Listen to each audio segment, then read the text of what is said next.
what I like to believe is that we take away something from every experience in life. When I was in the hospital, I had befriended a couple individuals that had a similar injury as mine. And they had good prognosis because they were able to move their feet and their toes, and one of them was actually walking on parallel bars, and we were both almost very similar as far as the type of injury and time frame of injury. And it wasn't until I had found out and received the phone calls from their wives that both of them had committed suicide. It was an experience that no doubt had put me in a point where I needed to make a decision. Sink or swim, Oz. Sink or swim.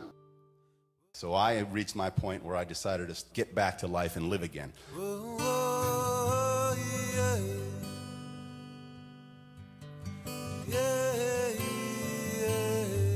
Many of us know someone who is in a wheelchair, or maybe we think we know them, but do we really? When you got a situation where you got a film that you're a part of or a project you're a part of, you take a vested interest to learn your audience. This whole project was actually just sort of something that evolved, and I was fortunate enough to be in the right place at the right time, that I ended up being one of the cast members, if you will. I was just blown away.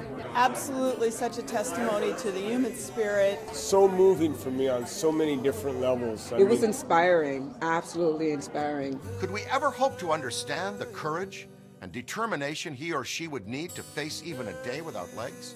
I found athleticism, and I found myself, having a new thirst for life, a new energy, because I was able to succeed and become sort of a local champ relatively quickly, because once I got on the bike, I trained on it every day. And when I speak to these experiences and achieving, gold in Beijing or something like that, everybody can accomplish these things because everybody can have their own sort of gold medal experience. It doesn't have to be an athletic endeavor. Community involvement, a church leader, a good parent, a good mentor, a role model, a soccer mom, you name it. I believe we all have a gold medal within us. It seems it would be easy to feel beaten, but there are those who refuse to give in to their disability. My motto was no limits, life without limits. And it wasn't until I had a significant accident, an emotional event of losing a lot of things that we take for granted in life, that I really started believing that we can do things above and beyond our perceived limits. It was just amazing and very inspirational for me. It was incredible. One of the parts of the movie was Alejandro's breakdown. Alejandro's a very, very close, dear friend of mine. I dealt with a lot of different issues emotionally as a result of what his goals and what he suffered through. And in the end, he congratulated me. And I still, to this day, sort of deal with mixed emotions about it. But it was a passing the torch, no doubt. And in the end, we both became better people as a result of it. Who refused to bow before adversity and to go on to turn their limitations into boundless opportunities. What I say is challenge each other, challenge oneself. So you got to have goals. Without goals, you have no direction really, and you have no way of measuring how close you are to achieving that end result, the objective. Every now and then I'll still pinch myself over the gold medal, and to be honest with you, my biggest accomplishment is still my degree. My college degree is still my biggest personal accomplishment that I've done, because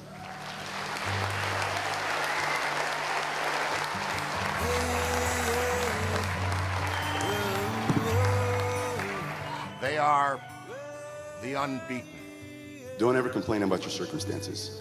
Be grateful for the things that you do have, and appreciate everything that life gives you, because it's an opportunity to have some of the things you have. Someone else out there always has it worse. And if I can help anybody in this arena to avoid the pitfalls that I went through and avoid the depressions that I went through, one individual, then that's time well spent.